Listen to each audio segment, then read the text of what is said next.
Assalamualaikum warahmatullahi wabarakatuh. Shamar kafuuni akkam jirtan ilmaan Oromoo hundi keessan baga jiraattanii bakka jirtanitti nagaa fi rahmanni Rabbii kan dhuman qabne isin bira haa jiraatu.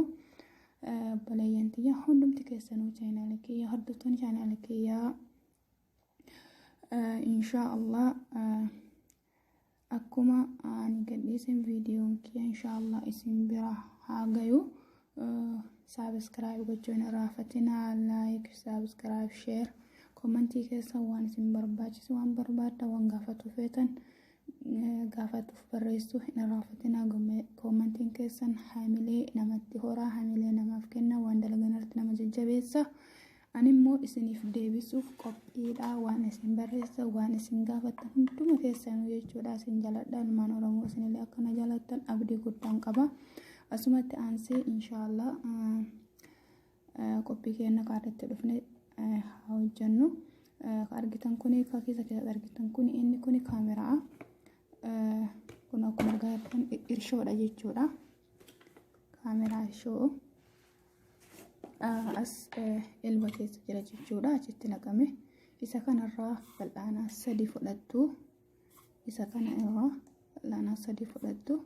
Dawaa rifeensa keessaniiti waan namni hin beekne tu dawaa obboleeyyan tiyya wanni tokko kanaafuu an ofii kiyyaattis fayyadamee faayidaas argee akka isinitti fayyadamtan jechaaf isiniin gahe.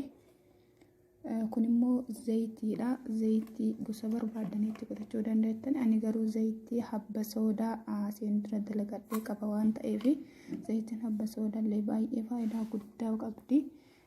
Isitti godhadha. Dura bishaan jechuudha. Bishaan naziifa bishaan soogidda hin qabne fal'aana 3 akkanatti godhadha. Kaameraa waliin dura jechuudha. Irshoo waliin dhaadha. Yoo kaameraa fi bishaan ni jabaata.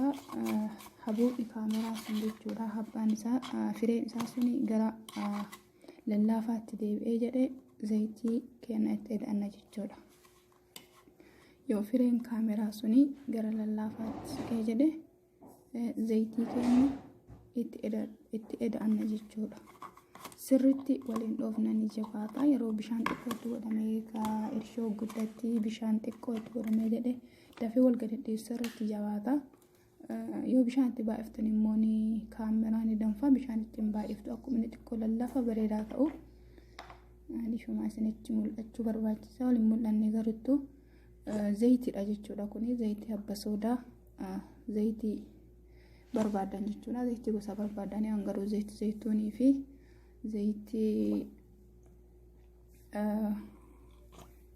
zayitii joozil hindii walitti naqadhee habba soodaa waliin tursiisee jira jechuudha. Isaanis baay'ee faayidaa rifeensa keenyaaf akka qabu hundumti keessanuu hin beektan jedhee yaada. Kanaafuu sirritti waliin dhawattu jechuudha. Sirritti waliin geettu. Achi booda torbaanitti yoo danda'ame yeroo 3 itti fayyadamtu. Rifeensi keessan dura dursoo kuma ta'uu qabaachuu qabu, qulqulluu ta'uu qaba. Itti fayyadamtanii sa'aatii 2 ol hin tursiistanii sa'aatii 2tti dhiqachuu qabdanii. Matakkallee kaameree rifeensa bukkeen nu danfisan jedhanii waa tokko illee hin tuqu. Rifeensa keessaniif baay'ee dubbachuun jechuudha. Dheerachuuf isin gargaara. Baay'ee tokko bareedaadha. Itti fayyadamaa isiniin jira obboleeyyan kiyya hundumti keessanuyyuu share, like, subscribe gochuun hojjetinaa torbaanitti 3 sa'aatii 2 irra tursiiftu. Sa'aatii 2 ol irra tursiisana sanii gadillee yoo ta'e jajjabaadhaa. Assalaamu